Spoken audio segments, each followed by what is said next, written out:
turned myself into a pickle, Morty! Boom! Big reveal, I'm a pickle. What do you think about that? I turned myself into a pickle!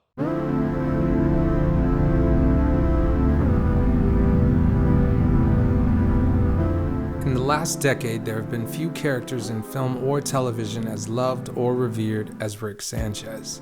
In 2013, Rick and Morty exploded onto the scene as an instant hit, combining our collective love for pop culture with wild fun and surprisingly intelligent sci-fi rigmarole, all grounded in what's actually a deep character study into what it means to be human. As filmmakers and storytellers, there's a lot we can learn from Rick and Morty, from what makes a great character to subverting tropes to anchoring comedy and emotion. But one of the best things we can learn from Rick and Morty is how we can make our own stories more interesting. It's easy to start well and quickly find that as your story progresses, things just start to get a bit boring. If you ever find yourself in this position, 9 times out of 10 it's because you don't have enough problems flying at your protagonist. Dan Harmon, co-creator of Rick and Morty, understands this well, and you can see the perfect encapsulation of this in the fan-favorite episode, Pickle Rick. On the surface, the concept seems simple enough. Rick turns himself into a pickle to avoid attending therapy with his family. But this episode is actually a perfect example of how throwing more problems at your protagonist will help keep things interesting. If you really break down what's going on in Pickle Rick, you realize there's actually a problem before the episode even starts.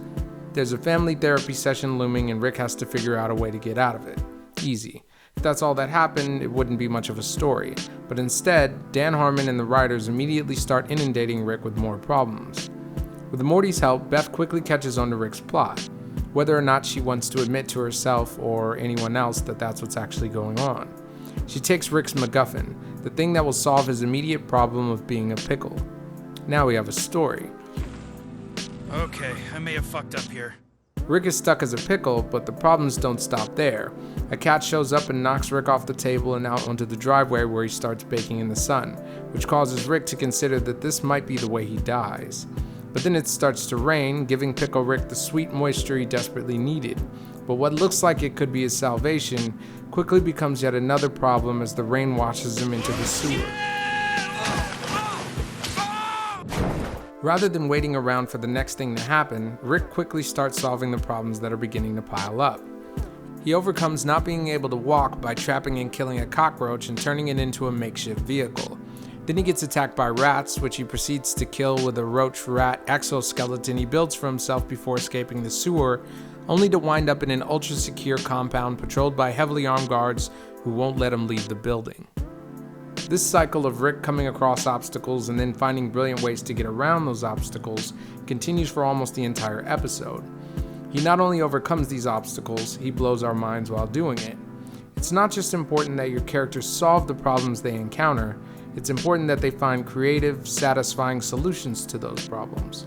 The more difficult the problem, the more creative they have to be to come up with a way out of it. After all, much of what we love about our favorite characters is their ability to overcome situations where the odds seem stacked against them. The better they are at doing this, the more exciting they are to watch. And I don't know about you, but I could watch Pickle Rick all day. Hey, I'm Lionel Eton. If you like this video and you want to see more like it, make sure you subscribe to Film Crux. If there's something you want to see a video essay on, just leave it in the comments, and we'll pick out our favorites and try to break down what we've learned from them to help make us better filmmakers. Until next time.